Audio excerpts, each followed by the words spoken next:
Hello students, welcome back to the channel. Class 11 physics का पहला chapter units and measurement students को बहुत simple लगता है, लेकिन इसी चैप्टर से एग्ज़ाम में डायरेक्ट न्यूमेरिकल्स और असर्शन रीज़न क्वेश्चंस आते हैं। तो आज के वीडियो में हम सिर्फ 10 से 12 मिनट में कंप्लीट रिवीजन करेंगे about SI units, base quantities, base units, dimensions, dimensional formula, plane और सॉलिड एंगल, और सब कुछ इजी हैंड रिटन नोट्स के साथ होगा। तो वीडियो एंड तक ज़रूर देखना, क्योंकि लास्ट में डायमेंशनल एनालिसिस का सबसे इम्पॉर्टेंट टूल हम डिस्कस करेंगे। तो सबसे पहले हम बात करते हैं मेजरमेंट की। तो मेजरमेंट क्या होता है, इसका मतलब क्या होता है? मेजरमेंट किसी भी अननोन फिज़िकल क्वांटिटी को एक कंपेयर करना किसी एक स्टैंडर्ड यूनिट के साथ। ठीक है जी, एक फिज़िकल क्वांटिटी को किसके साथ हमने कंपेयर करना है? एक स्टैंडर्ड यूनिट के साथ। इसको इजीली हम अगर एक एग्जांपल के फॉर्म में समझें तो मेजरमेंट क्या है? मान लो हमारे पास एक टेबल है जिसकी लेंथ है हमारे पास 20 सेंटीमीटर। तो 20 सेंटीमीटर टेबल की लेंथ है। तो यहाँ पे फिज़िकल क्वांटिटी क्या हो गई?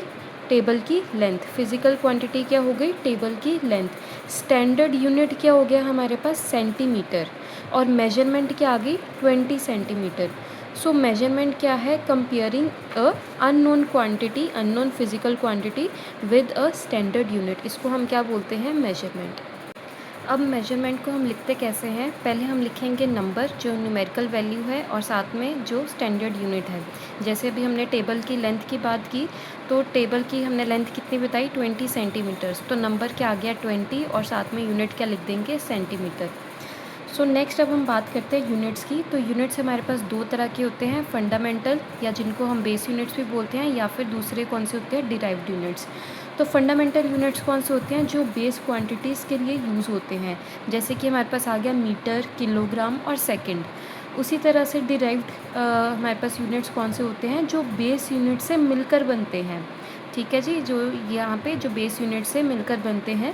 जैसे कि एग्जांपल के तौर पे वेलोसिटी। वेलोसिटी का यूनिट क्या होता है? Metre per second.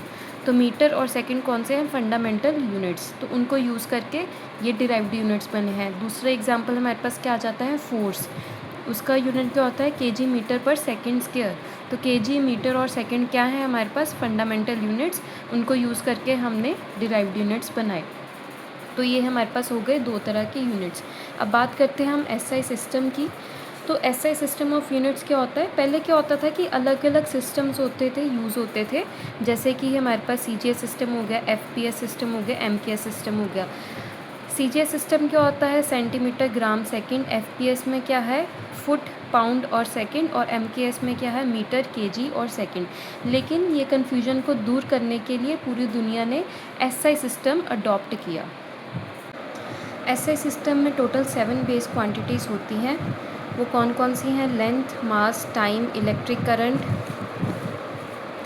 Thermodynamic temperature, amount of substance और लुमिनस इंटेंसिटी।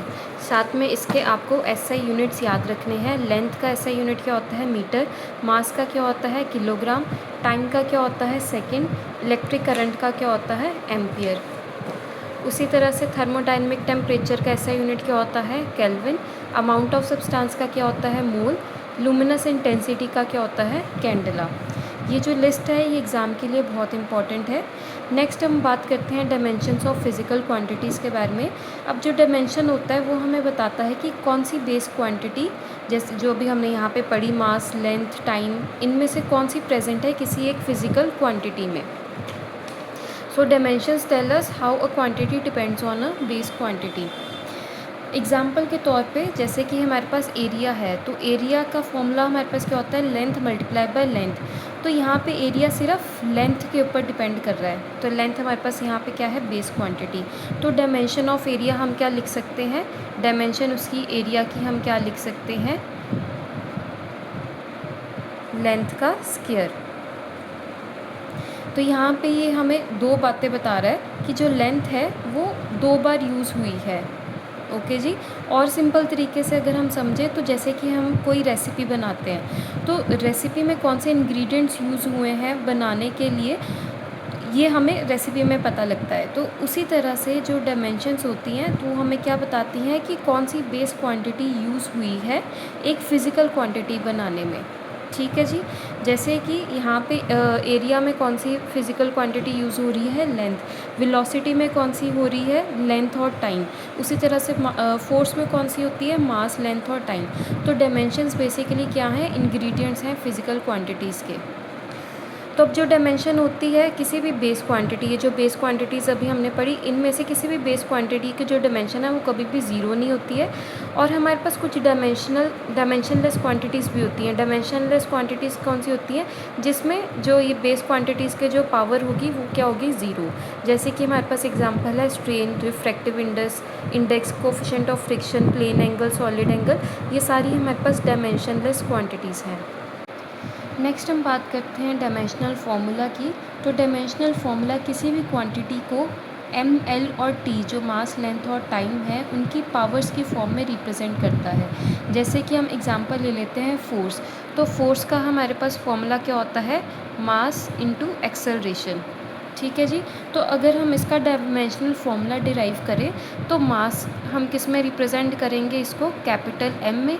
ठीक है। और एक्सेलरेशन का हमारे पास फॉर्मूला क्या होता है, वेलोसिटी बाय टाइम। ठीक है जी। एक्सेलरेशन का फॉर्मूला क्या होता है, वेलोसिटी बाय टाइम। अब यहाँ से अगर हम वेलोसिटी का यहाँ पे फॉर्मूला देखें तो क्या होता है, डिस्टेंस बाय टाइम। तो इसकी हम पहले निकाल लेते हैं डायमेंशनल वैल्यू। इसका फॉर्मूला क्या आएगा हमारे पास, तो जो डिस्टेंस है, डिस्टेंस को हम किस में रिप्रेजेंट करते हैं, लेंथ में, और टाइम को किस में करेंगे, टी में।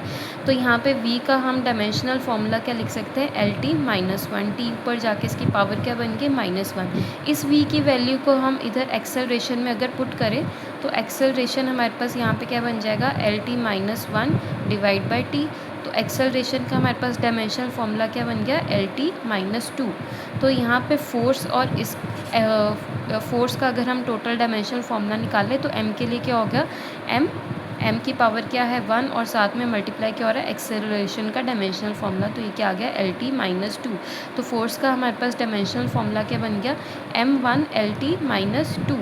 सो इसी तरह से हम बाकी क्वांटिटीज़ के भी डायमेंशनल फार्मूलास निकालेंगे और इसको हम और अच्छे से डिस्कस करेंगे नेक्स्ट वीडियोज़ में। नेक्स्ट डायमेंशनल एनालिसिस का यूज़ होता है इक्वेशन की करेक्टनेस को चेक करने के लिए, अननोन फार्मूला डिराइव करने के लिए और यूनिट कन्वर्जन के लिए। और जो सबसे इम्पॉर्टेंट रूल जिसकी हमने स्टार्टिंग में बात की थी वो क्या है कि किसी भी करेक्ट फिजिकल इक्वेशन में जो डायमेंशन ऑफ LHS होती है वो हमेशा डायमेंशन ऑफ RHS के इक्वल होती है। सो अब बात करते हैं हम प्लेन एंगल और सॉलिड एंगल के बारे में। सो प्लेन एंगल डिफाइन होता है theta is equal to arc length by radius. तो यहाँ पे जो दोनों की डायमेंशन है, आर्क लेंथ, इसकी डायमेंशन भी लेंथ है और रेडियस की डायमेंशन भी लेंथ है। तो L और L ऊपर और नीचे कैंसिल हो जाएगा, तो इसीलिए हमारे पास इसका डायमेंशन क्या बनता है, m0 L0 T0, यानी सारे सबकी पावर्स क्या है, ज़ीरो। तो ये क्या होगी, डायमेंशनलेस क्वांटिटी हो गई। ठीक है जी। और इसका जो हमारे पास यूनिट होता है वो क्या होता है, रेडियन।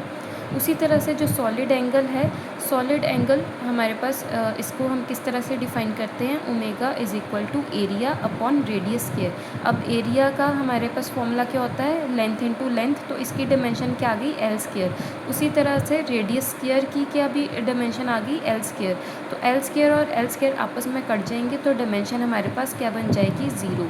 तो ये भी डायमेंशनलेस क्वांटिटी है और इसका यूनिट क्या है, स्टेरेडियन।